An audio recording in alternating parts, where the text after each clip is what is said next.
채워주소서. 날 채워주소서. 날 만져주소서. 날 일으키소서. 지금 이 시간 끝없는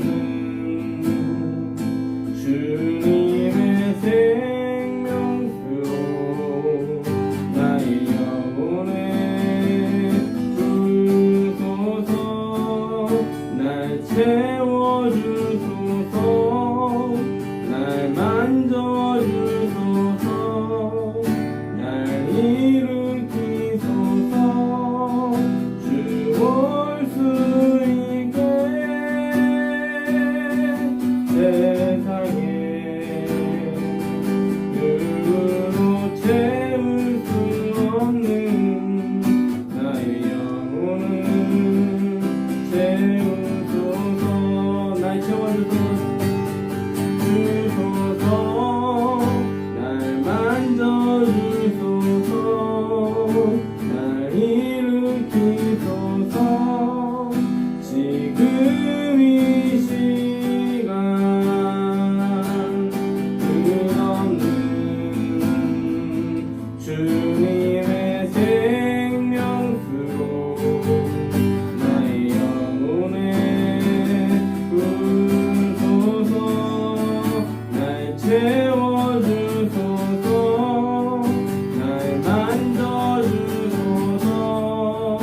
날 일으키소서. 주 올 수 있게 세상에 눈으로 채울 수 없는 나의 영혼을 채우소서. 나의 영혼을 채우소서.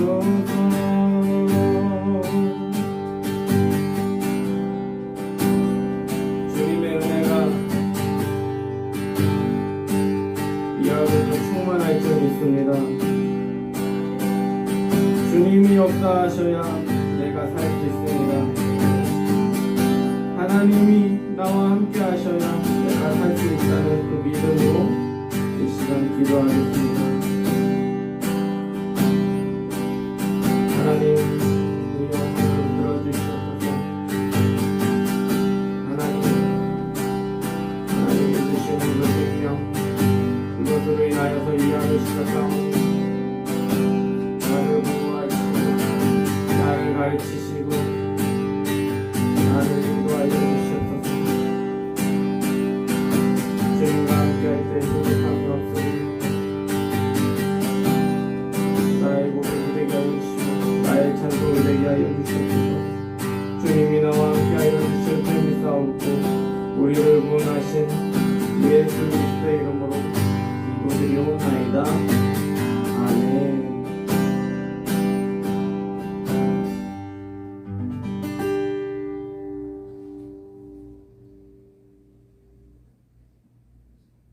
하나님의 말씀 찾아보겠습니다. 요한복음 1장입니다.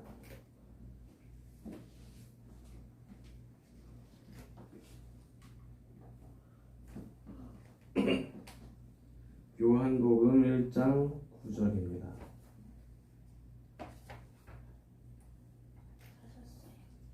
요한복음 1장 9절로 18절 말씀을 읽겠습니다. 참빛 곧 세상에 와서 각 사람에게 비추는 빛이 있었나니 그가 세상에 계셨으며 세상은 그로 말미암아 지은 바 되었으되 세상이 그를 알지 못하였고 자기 땅에 오매 자기 백성이 영접하지 아니하였으나 영접하는 자 곧 그의 이름을 믿는 자들에게는 하나님의 자녀가 되는 권세를 주셨으니 이는 혈통으로나 육정으로나 사람의 뜻으로 나지 아니하고 오직 하나님께로부터 난 자들이니라. 말씀이 육신이 되어 우리 가운데 거하심에 우리가 그의 영광을 보니 아버지의 독생자의 영광이요 은혜와 진리가 충만하더라. 요한이 그에 대하여 증언하여 외쳐 이르되 내가 전에 말하기를 내 뒤에 오시는 이가 나보다 앞선 것은 나보다 먼저 계심이라 한 것이 이 사람을 가리킴이라 하니라. 우리가 다 그의 충만한 데서 받았으니 은혜 위에 은혜로라. 율법은 모세로 말미암아 주어진 것이요 은혜와 진리는 예수 그리스도로 말미암아 온 것이라. 본래 하나님을 본 사람이 없으되 아버지 품속에 있는 독생하신 하나님이 나타나셨느니라.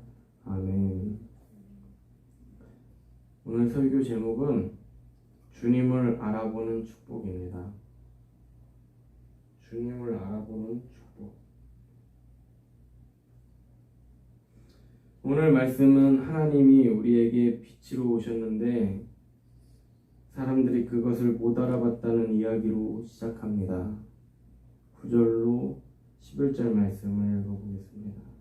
참빛 곧 세상에 와서 각 사람에게 비추는 빛이 있었나니 그가 세상에 계셨으며 세상은 그로 말미암아 지은 바 되었으되 세상이 그를 알지 못하였고 자기 땅에 오매 자기 백성이 영접하지 아니하였으나 하나님이 우리를 만드시고 우리에게 생명을 주셨음에도 그 사실을 모르는 사람이 많이 있었는데 그 원인은 무엇일까 참 의문스럽습니다.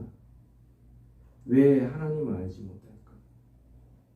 그분이 귀한 분이라는 사실을 알지 못하는 이유가 무엇일까? 이렇게 생각이 들더라고요. 배운 것이 부족해서, 가진 것이 부족해서 하나님을 알지 못하나? 아니죠. 사람들 스스로가 많이 가졌다고 생각하기 때문에 하나님을 받아들이지 않는 것이고, 스스로가 많이 배웠다고 생각하기 때문에 하나님을 받아들이지 않는다는 것이죠.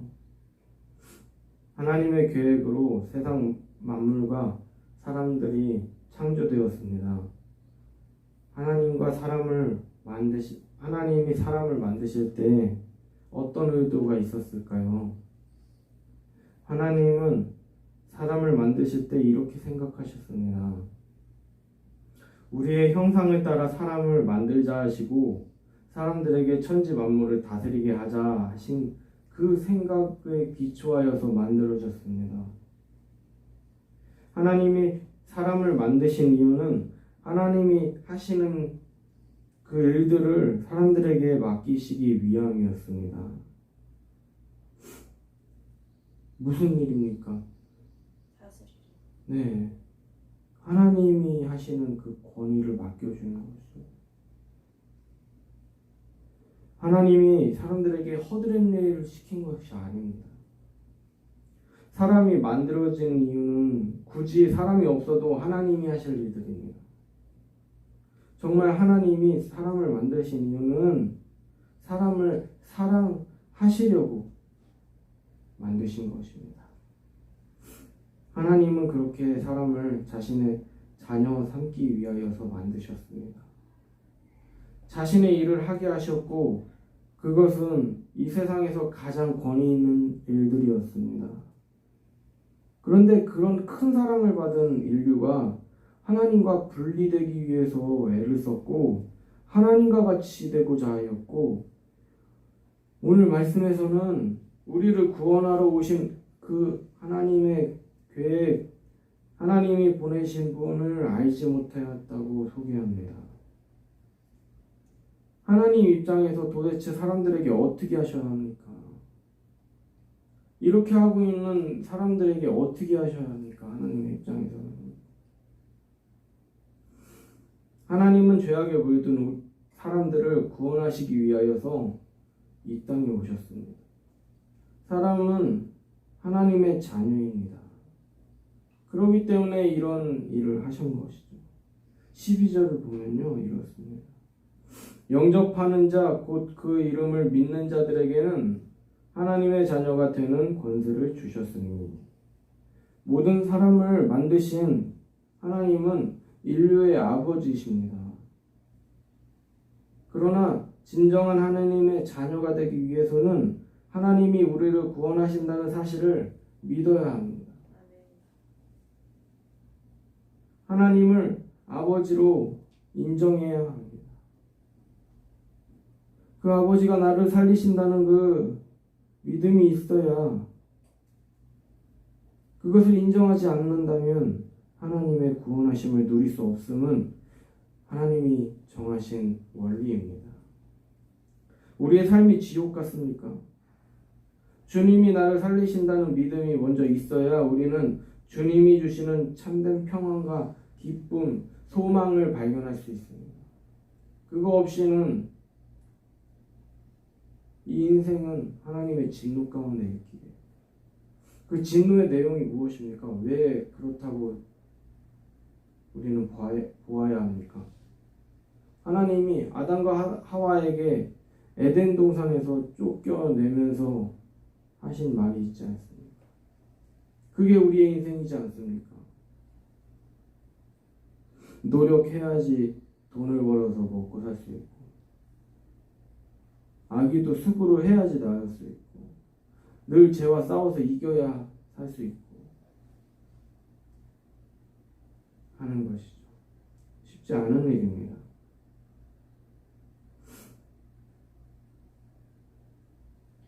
하나님의 사랑을 이 말씀을 통하여서 봅니다.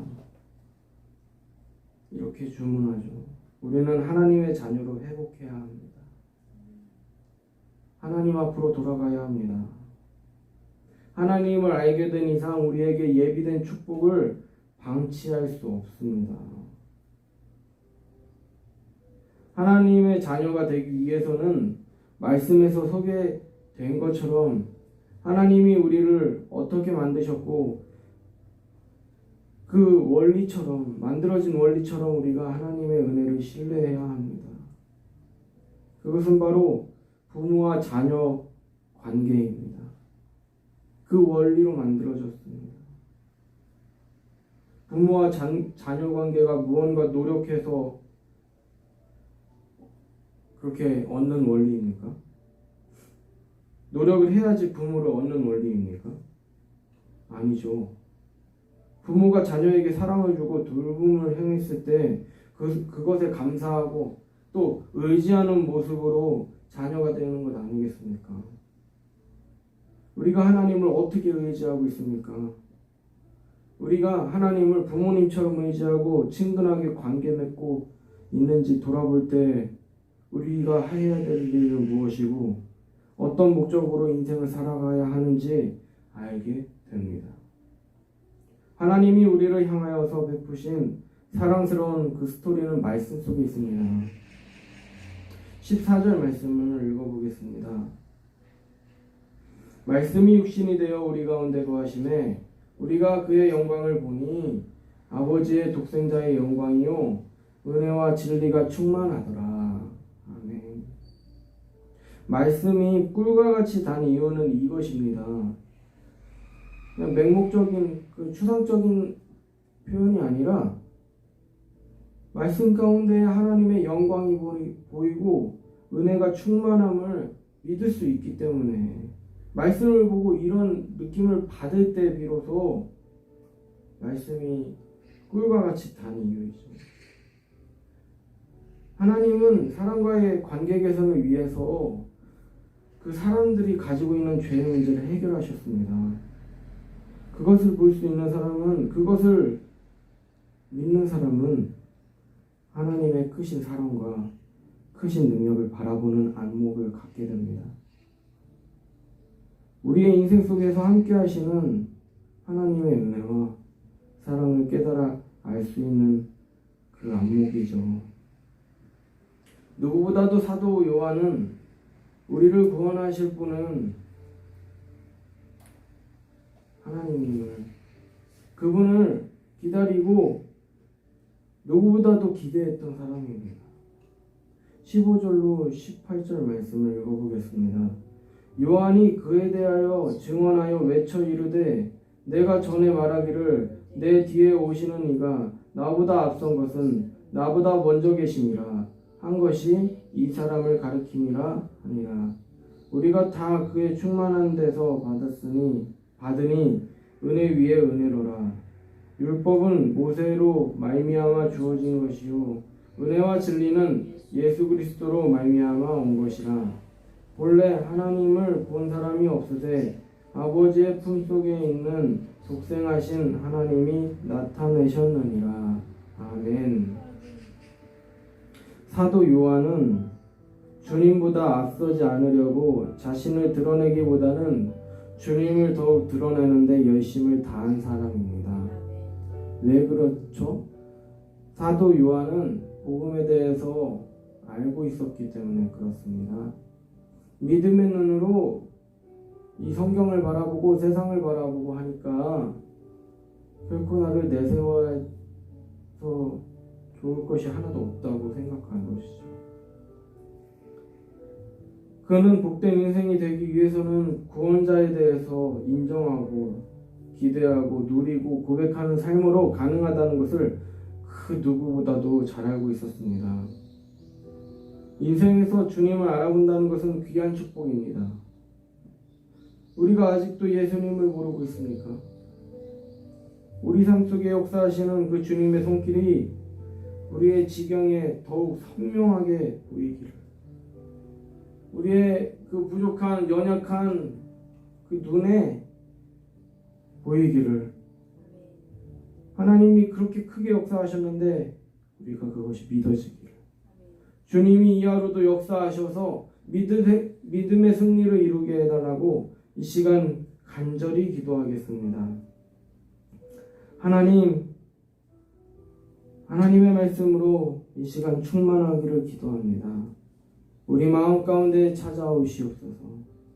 하나님, 우리 마음 가운데 말씀하여 주시옵소서.